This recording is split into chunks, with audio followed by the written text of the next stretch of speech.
Ma nisam, znaš da ne pratim triatlon. Koliko? Ajde, našao si koga ćeš zajebavati. Ajde, dobro, provjerit ću. Ništa, ajde, čujemo se.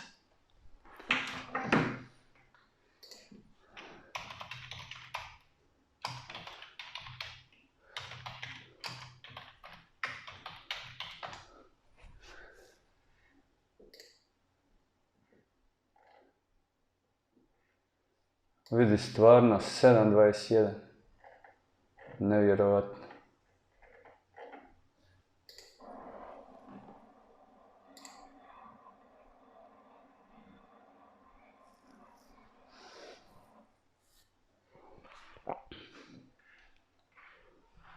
Halo, sam dobio Giant.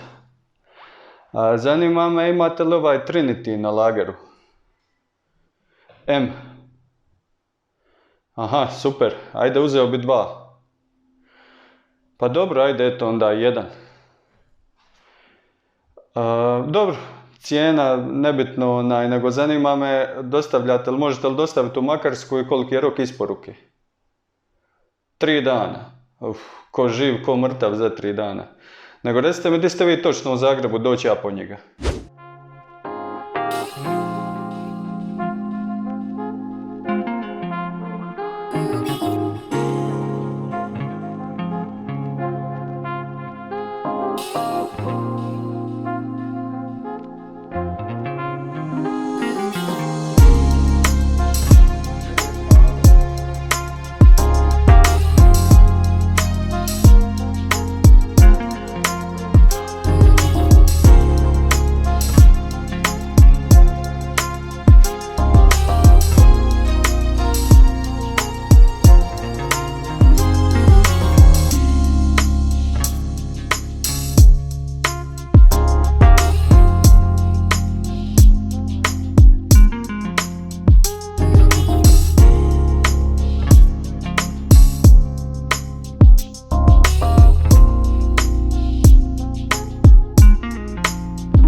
I evo ga, novi bicikl je tu, nakon 5 godina luka, došlo je vrijeme za promjenu, za obnovu voznog parka i evo, Giant, nisam štedio na odabiru komponenti i htio sam da sve bude optimalno, eto jedina neka ušteda je da sam išao sa ovogodišnjim Dura Ace Di2-om, a nisam išao na ovi kojeg rade za iduću sezonu, koji ima 12 brzina i koji je isto duplo skuplji. A i ovaj mi je sa ovim multi-shiftom, volio bi da tog multi-shifta nema.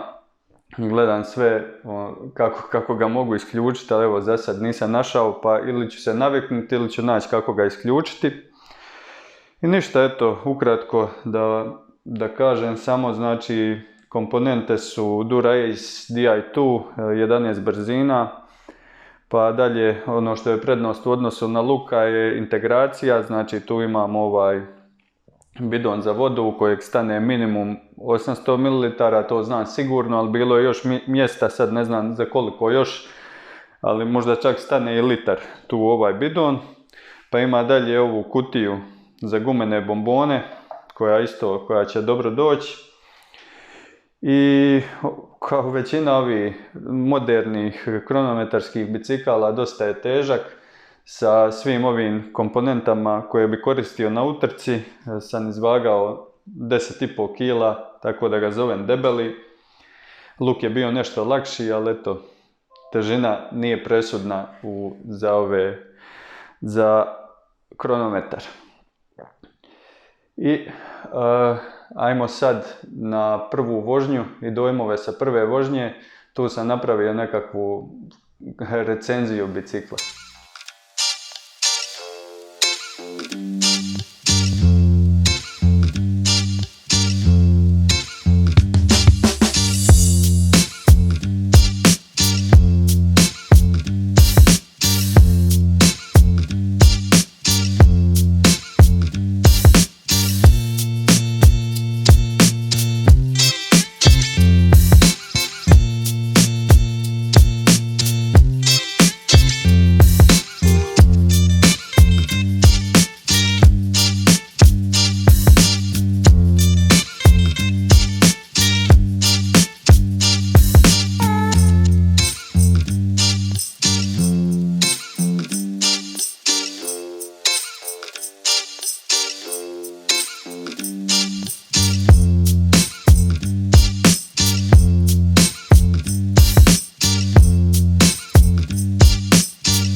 nije loše. Evo sad se vjerovatno svi pitate koliko očekujem da ću dobiti od novog bicikla, ali ja u biti sam u tom pogledu dosta skroman, ne očekujem puno. A zašto ne očekujem puno, ću vam najbolje objasniti preko jednog videa kojeg sam našao. Znači u ovom videu kojeg ću sad pokazati i link na kojeg ću staviti u opisu ispod ovog videa, su testirali više toga u zračnom tunelu. Krenuli su od neke osnovne pozicije na cestovnom biciklu i onda su pomalo tu poziciju podešavali, optimizirali. Počeli su znači sa ovom pozicijom gdje ona sjedi u nekakvom prirodnom položaju i drži se tu za kočnice i dobili su nekakav, ajmo reći, početni nivo i onda su kasnije razne, svašta su nešto podešavali, dodavali su aerobarove pa su optimizirali poziciju i ono što je zanimljivo, bar meni, znači sve je to ispočetka bilo rađeno na cestovnom biciklu i onda su se u jednom momentu prebacili na kronometarski bicikl. Znači prvo su maksimalno optimizirali poziciju na cestovnom biciklu i onda su tu optimiziranu poziciju preslikali na kronometarski bicikl. I evo ga, zanimljivi dio. Znači ovako, sa raznim optimizacijama, kao što sam rekao, su došli, sad ne znam koja je to brzina bila, ali bilo 40 ili 45 km na sat, znači iz početka je trebalo 298 W za dobiti tu brzinu, pa su, ne znam, sa optimizacijama uspjeli doći do 215 W, znači ušteda od ogromnih 83 W.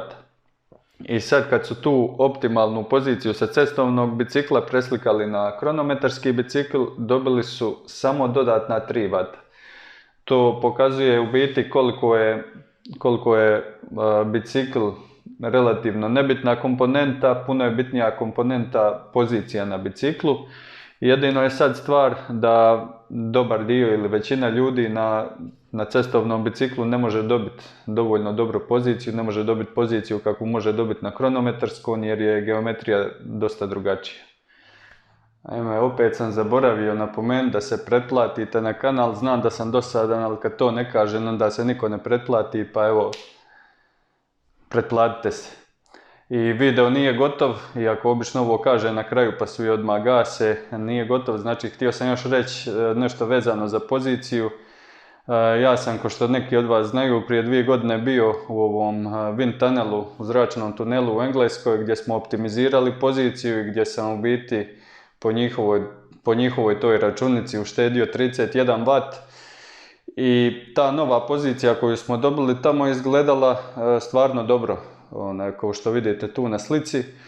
Međutim, ne znam šta se onda točno dogodilo, bila je očito neka greška prilikom preslikavanja pozicije koju sam dobio tamo, jer na svakoj slici s utrke koju sam imao nakon toga mi ta pozicija jednostavno nije ista. Doduše tamo smo koristio sam njihove ove ekstenzije aerobarova, kasnije sam našao neke koje su mi sličile na njihove, iako nisu iste, možda je i to razlog, ne znam, možda sam greškom podigao te barove malo više nego što sam trebao.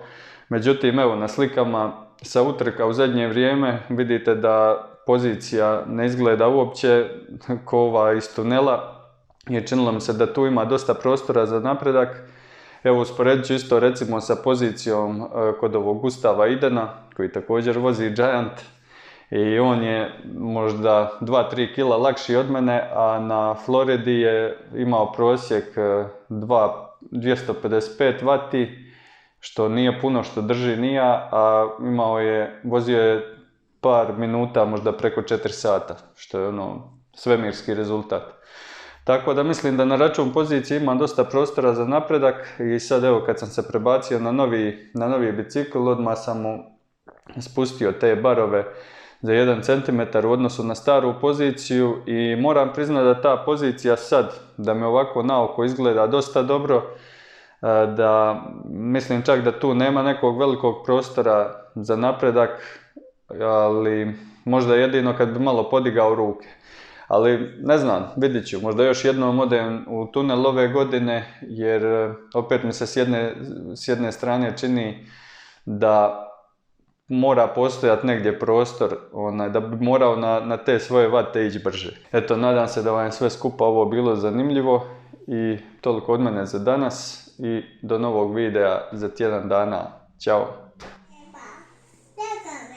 Draga beba. Čija je to beba? Beba. Čija beba? Beba. Je li tatina ovo beba? Tatina beba. Tatina beba, da.